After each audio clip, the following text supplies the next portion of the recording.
Okay, we're going to get started on the next series here. And I was going to call this Raw Raw Sis Boom Ba, but I changed my mind. I'm going to call this Raw, the Son of God within man. And we're going to go over the higher aspects of the mind, at least some parts. We could keep going, diving into the mind and uncovering this information. There's just layers and layers and layers. And it's not only within us, but it's in our environment. And it's multi-layered. It's like holographic fractal information embedded on top of each other. So literally there's millions of information just related to the mind. So I'm just going over some of the basics to help you understand what's really going on, and that the focus needs to be going inward to awaken these powers within us, to awaken our God force within us, so that we can be better beings and be empowered beings. When we try to do it through the world, when we look at the world as being the problem, and we try to fix the outside, it will never be forever fixed. It will always be having to go back and redo things. But if we go within, where the real issue, where the real growth needs to happen, and we address it from there, then reality will change. Once we be the change that we want to see in the world, it will show up in the world. We can't beat the world and to conform to our ideas. It's us that is leading that idea of what's happening in the world. And by changing our consciousness, changing our limiting beliefs, and opening our heart, then the world will change, not any other way. So it's got to be an inward journey. So again, we're going to start this new series here, Ra, the Sun God within us.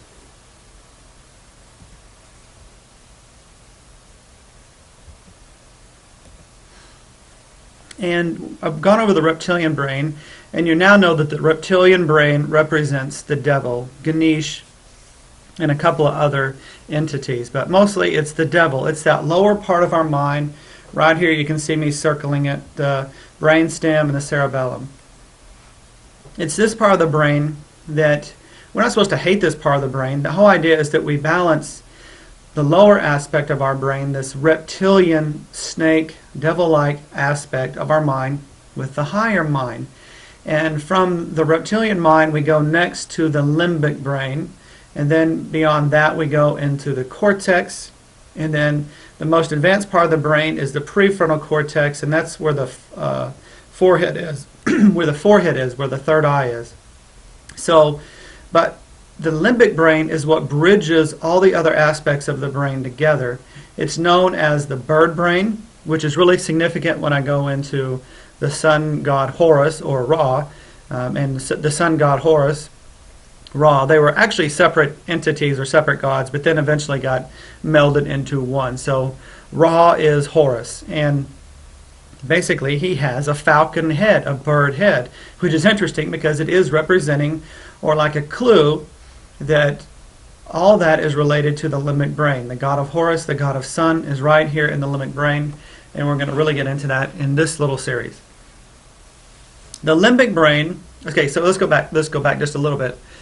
The reptilian brain, the devil-like brain, is the one that's in charge of our autonomic aspects of our body. So when our heart beats, we don't have to think about heart beating, which is good, because if you had to think every couple of seconds for your heart to beat, it's quite distracting. It takes care of your breathing, all kind of hormonal exchanges. All these things happen without you having to think about it. They're automatic. And that's okay to a certain degree, but if we want to be empowered and take control of ourselves, we got to go up into the higher aspects of the brain. The first part of that is the limbic brain. And ultimately, you know, your blood pressure and your how your nervous system works, all can be controlled by your thought. You can slow down your blood pressure or speed it up just by thinking and focusing. So even though this lower part of the brain takes care of that function overall, it can get into patterns of negativity. So the limbic brain is where you can start taking control of those lower patterns and changing them the way you want them to be. You can actually heal your blood pressure issues by dealing and focusing on the mental, emotional level. So the limbic brain is the emotional brain. And here I've got this little, at the top here, it says limbic brain and Star Trek Enterprise, because you're going to see here through a couple of different pictures that this part of the brain actually looks like a spaceship in a way. It looks very alien compared to the other parts of the brain. And it is the emotional bird brain. So we're rising up out of the reptilian brain into the bird brain, the emotional brain. So the devil is all by instincts, it's all by survival. The limbic brain is where emotions come in. And our emotions are what can override the basic instincts of ourselves. So let's say that there's a caveman out there, and their basic instinct is to survive. As one matures and grows, then what happens is the emotions can begin to control the lower part of the mind. So as opposed to going out there and killing just to have what you need, the emotions can override that instinct, and you can live a higher, better way. The limbic system of the brain is a group of structures which govern emotions and behavior. The limbic system, and in particular hippocampus, which is right here on this lower picture. Hippocampus means seahorse, and you can see it looks very strange. And the amygdala. The amygdala is the part of the brain that's associated with the planet Mars, and it has a lot to do with allergy reaction, fight or flight response, adrenal tie-in. And basically, your mind is can be overlaid to the astrology chart, and the different planets relate to different parts of the mind. So literally, whatever you're born with, your natal chart, you can overlay that on the brain and see how different parts of your brain relate to one another. So the hippocampus in the amygdala is involved in the formation of long-term memory and is closely associated with the olfactory, which is your breathing sense. So emotions are really strongly tied into our sense of smell. Essential oils can be extremely healing and bring about aspects of deeper healing because it's opening old memories and bringing it to the surface to be healed. And they have to do, like I said, the olfactory has to do with the sense of smell. So the hippocampus is one of these structures closely associated with the limbic system. So all that's saying right here is that our breathing, it really ties us into emotions. I used to watch MASH as a kid, old TV series, and I remember this one series where one of the main characters had smelled some moldy, wet tarps, and he got really, really sick. And then they called in the psychologist from out of another base.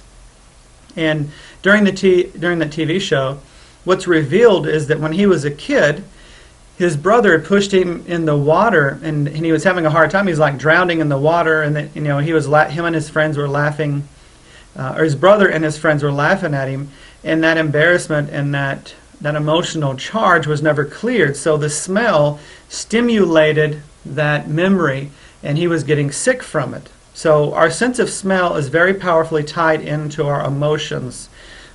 So it pays to pay attention to what you let your sense of smell let in.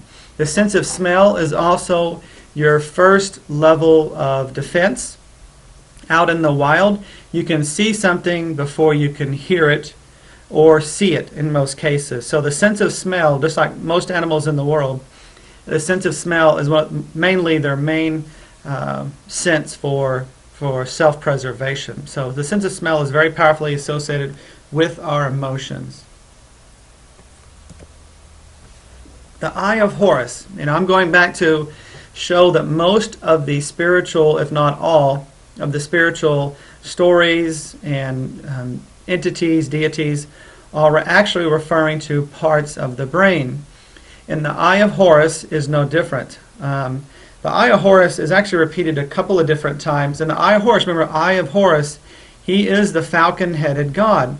So here is an eye of a bird, and it actually fits right over the ventricles, which is a very interesting part of the brain, the ventricles here. You can see how this first ventricle has this line that goes back. Well, you can see that right here on the Eye of Horus, and then you have this eyebrow, which could be the back part of the ventricle. And then in the center here, you've even got a bird-shaped kind of head with the eye, and the eye is just a hole through that ventricle, and then a line down through that goes down through the brain stem, and there's a pons right here. And if you notice here on the Eye of Horus, there's always a little protrusion on one line that comes down from the eye. That protrusion, interestingly enough, if you look at the spinal cord, the pons actually sticks out a little bit. So I really think that this is a representation of different parts of the mind. The eye of Horus, it's telling you it's related to the bird brain, and it's actually how it ties into other aspects. This long curly spiral would spiral back into the cerebellum, which is the reptilian brain, and also we know now that the spinal cord is part of the reptilian brain too. So the eye of Horus ties the lower aspect of the brain and the middle brain, the limbic brain, together. And the ventricles are filled with cerebral spinal fluid. And the interesting thing about water is water carries frequency. And in a minute I'm going to show you something about sacred geometry. So, and another representation down here, I drew the eye of Horus kind of in a distorted way, just over aspects within the head. The eye actually relates to the thalamus. And if you look here back at this top picture, this eye up here in the ventricle, this little circle in the center, you have two thalamuses, and they connect through that little junction. So the actual eye of Horus, however you draw it in the head, the actual eye of Horus is the thalamus, which is really interesting because based on Vedic astrology, the sun is related to the thalamus in your astrology chart. The sun is the central part of the brain where everything tends to go through. It's the central part, just like our sun is the center of our solar system. Very interesting. Down here I made some drawing, like I said, of the eye of Horus. So the cerebellum still relates to the spiral, the spinal cord, the pons is the part coming straight down from the eye. The thalamus is the eye.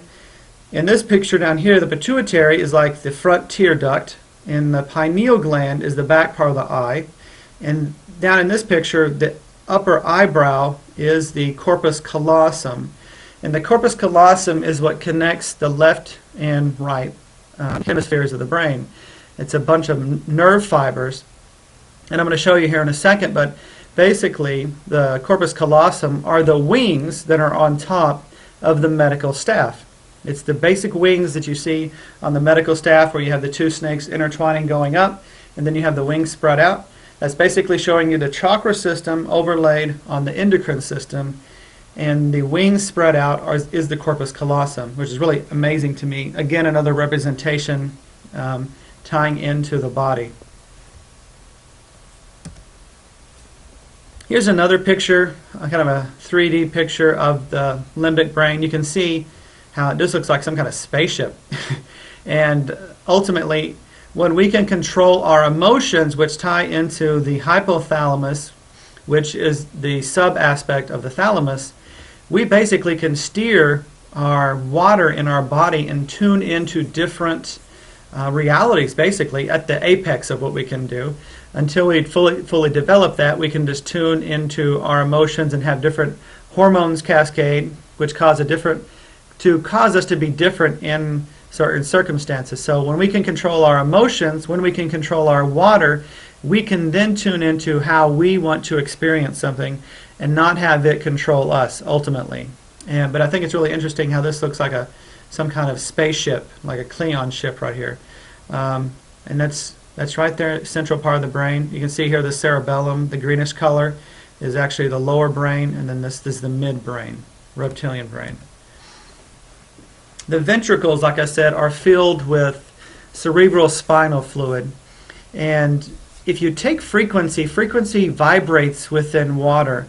And I've got a couple of videos, but as far as being able to show you, this got copyright, so I can't show that to you. But you can go online and look in YouTube and Google the word cymatics. And cymatics will show you really cool stuff related to how sound changes the shape of like sand or water. And you know, we talk about sacred geometry. It's a huge buzzword in the New Age movement. And basically, if you take away the basics and bring it down to what that word means, sacred geometry, what's the most sacred thing in all of existence? It's life. And geometry means shape. So basically, sacred geometry means the shape of life. And that shape can be altered, especially wherever there is water and frequency. And each one of our emotions carries a different frequency, activates a different hormone. And by getting in touch with our tuner, our limbic brain, we can tune ourselves, tune our water, and tune our experiences to have very specific positive experiences, as opposed to kind of defaulting to negativity. Some of the most popular sacred geometry here is the Star of David, which is really a 2D representation of something more in depth, which is the Merkaba. And the Merkaba is supposed to be a 3D Star of David that surrounds our energy field. Here's Rodin's Vortex Mathematics, really interesting stuff. I recommend you YouTube that. Again, that's Rodin's Vortex Mathematics. He gets into toroidal fields, which is basically the shape of a black hole. Kind of the same information that Nassim's getting into, but from a different perspective. And I thought it was interesting with Rodin's Vortex Mathematics, it looks a lot like the Freemason symbol, right? You've got the square and the compass coming down. And actually, if you draw a line across these two, it's another Star of David. And even in the center of this Freemason symbol, that he got a G, the G spot, the God spot in the center. Just like the center of this Merkaba, or Star of David around us, is the heart. And that energy is how we directly tie into God. Really interesting stuff. So basically, sacred geometry, you could look at the structures, but to me the structures are supposed to be trying to represent something, and basically it represents frequency.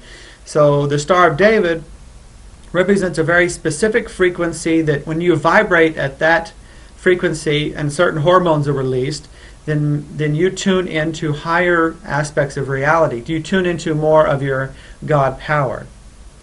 And so basically, sacred geometry is the shape of life. And the ventricles, which are associated to me with the Eye of Horus, since it just makes sense. You got Eye of Horus, which is, he's got a bird head, and if you look at the Eye of Horus, how it overlays the bird brain, it's like a total tie-in. It's like a clue. So now I'm going to show you here a more representation of Horus. So the limbic brain, the midbrain, is the bird brain, and actually is Horus, the sun god. And the thalamus, remember, relates to the sun, which is the ego in your astrology chart. So here this hidden information all along saying, hey, this sun god, which is actually an aspect of ourself, is inside your bird brain. That sun is in the center of your head. And if you can access and open it, that's what enlightenment's about. When you start opening these higher aspects of the mind, light just fills the inside of your brain, illuminates your energy, opens your meridians, and aligns your chakras even further, and you have more and more God power, healing power coming through you, love, all the above. One thing, I've studied Reiki for a long time, and I did a painting of the symbol Sait. And I had that painting hanging next to an acupuncture chart in my treatment room. And since, when you tune into things and you're focused on things, then you see them a lot more. So like if you have a red Camaro, you see red Camaros a lot more. Anyway, I had this painting of the Sait hanging next to my acupuncture chart, and I noticed a similarity between how the Sait moves and how the gallbladder meridian, which is right over the limbic bird brain, looks a lot like the Sait. You even have the V and the 5. V, 5, and then the stroke. I was like, wow, that's pretty amazing, because I've gone through Reiki 5 different times, 5 different masters, and hadn't heard any of this information before. But I had heard that the Sait is, a color associated with Sait is purple, which would perfectly tie into the third eye, so that's another validation of where that really was. So to me, Yusui was actually mixing in a little bit of acupuncture with his teaching and his symbols. Just interesting stuff. So the limbic brain is where the god Horus, or the god Ra, resides, and we have that power within us. And one thing I'm being drawn by Spirit to do more and more is not to go outside myself and seek these entities. It's to start going inside myself and awakening those powers within myself, so that the world can be a better place. I can be aligned to that God self that we all are a part of. And ultimately, in biblical terms, we were kicked out of the Garden of Eden. And I don't think we were kicked out by God, But our newfound judgments, eating from the tree of good and bad, which means, entails judgment, when we judge, we are unable to see that we live on the Garden of Eden. Because the Garden of Eden isn't some place on the planet, it's the entire planet. And what happened, what we lost through that process was a continual knowing connection to God and to Spirit. It was always there. I mean, Adam and Eve hung around with God and chit-chatted and all that types of things. But once they ate from that tree of judgment, they were kicked out of the garden. They were unable to perceive God and the beauty of where they really were. And as we tie back into these higher aspects of our mind, we get more and more into what they call a constant state. And a constant state means that, when meditation kind of puts you into this groovy, blissful feeling, but, when after the meditation you kind of come back down. A constant state means that you are solidified at that level.